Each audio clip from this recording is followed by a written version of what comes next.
Now, if you were bullish enough on this week for cryptocurrency, I don't know what to tell you. Donald Trump posting a very interesting video on his social talking all about why Bitcoin is the future. Now, given the fact that the 22nd of July is a big day with that 180-day work group could be announcing a massive strategic reserve, well, this video all of a sudden becomes even more interesting. So I'm going to play the video for you guys.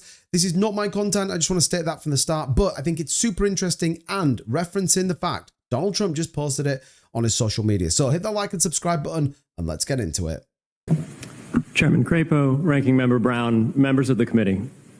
Thank you for the opportunity to speak with you today. My name is Peter Van Valkenburg, and I'm the Director of Research at Coin Center, an independent nonprofit focused on the public policy issues affecting cryptocurrency and public blockchain networks. What is Bitcoin?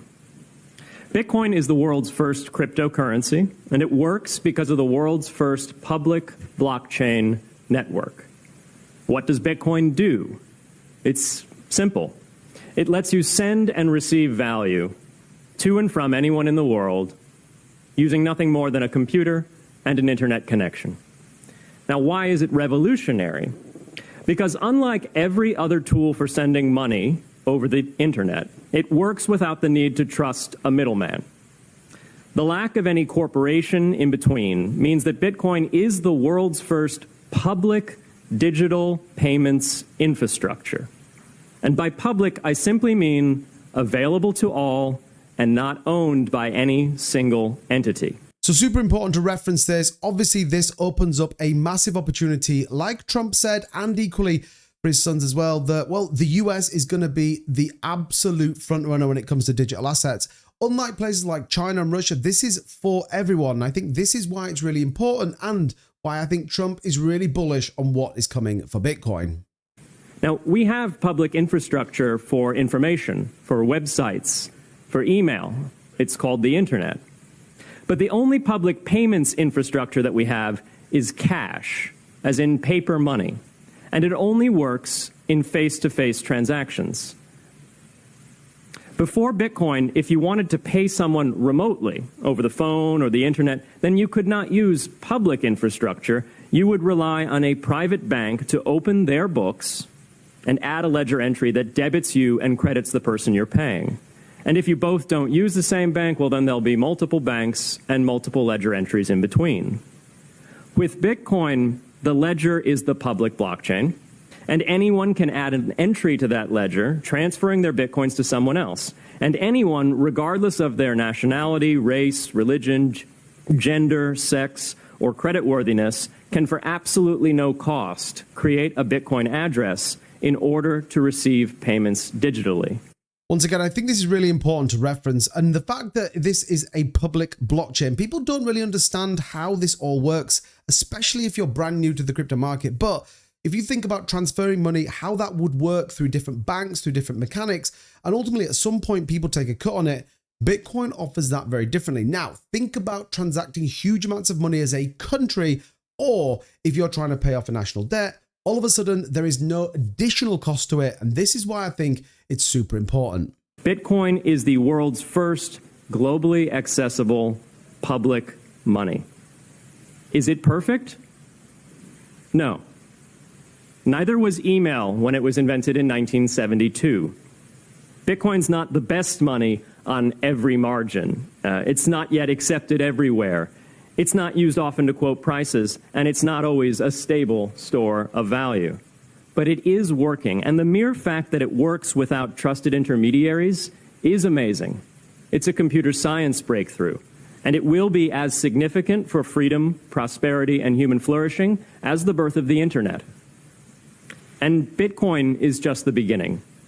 If we can replace private payments infrastructure, then we can replace other private choke points to human interaction as well.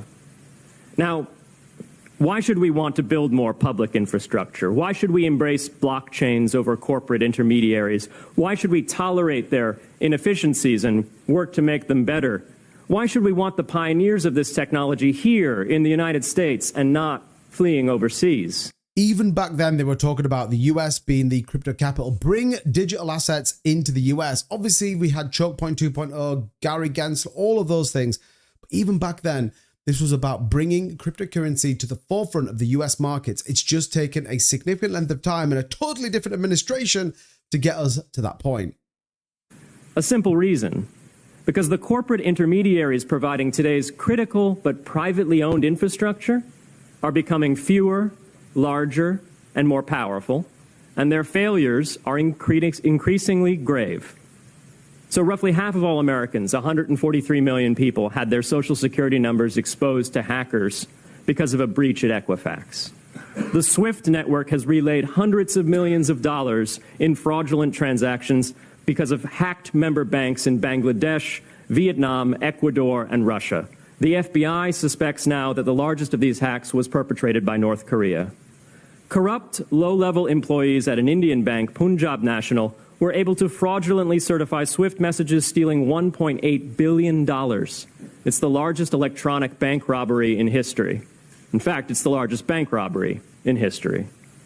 In October 2016, an estimated 1.2 million internet-connected devices were hacked and turned into a botnet that for several hours made prominent websites unavailable across Europe and North America, including CNN and Fox News, the New York Times, and the Wall Street Journal. Increasingly, physical machines are being connected to the internet to augment their capabilities. They're wired through servers that are owned and maintained by private and trusted intermediaries, the so-called Internet of Things. Pacemakers from St. Jude's Hospital have been hacked. Baby monitors from TrendNet have been hacked. And Jeeps from Jeep have been hacked to the point where they can be remotely commandeered and driven off the road. Now, those vulnerabilities are inescapable in systems that have single points of failure. It doesn't matter if the point of failure is a corporation or if it's a government. There shouldn't be a single point of failure. Similar choke points existed before the internet. If you wanted to deliver a message, you'd have to go through one of 3 television broadcasters or a handful of newspapers. Private corporations are essential, but no critical infrastructure should rely on 1 or 2.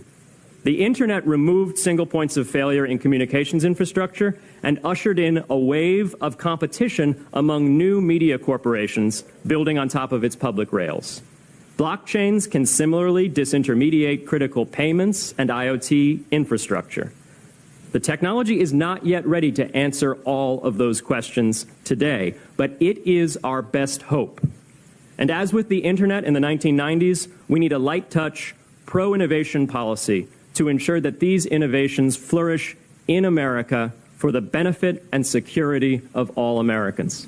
So I'm sure you agree, a pretty powerful statement, and it's funny how things seem to become full circle, and the fact that right now, this could have been talked about last week with all of the big critical signatures that have gone for blockchain and, more importantly, that regulation clarity when it comes to the crypto market. So if you're not bullish enough on this market, or you have not been around long enough, understand this has been years in the making and it's finally coming to fruition. In fact, it is finally here, the Bitcoin bull run, aligned to build outs of absolute clarity when it comes to both regulation and how to regulate this market. But I, for one, I'm incredibly excited about what's coming, and I think this is the moment for many of us that we've all been waiting for. So let me know what you think of all of that in the comments. A slightly different video, but I thought this was really important, and I would leave you with this. Donald Trump just posted this on his Truth Social platform. Think about that, and I'll see you soon. Bye-bye.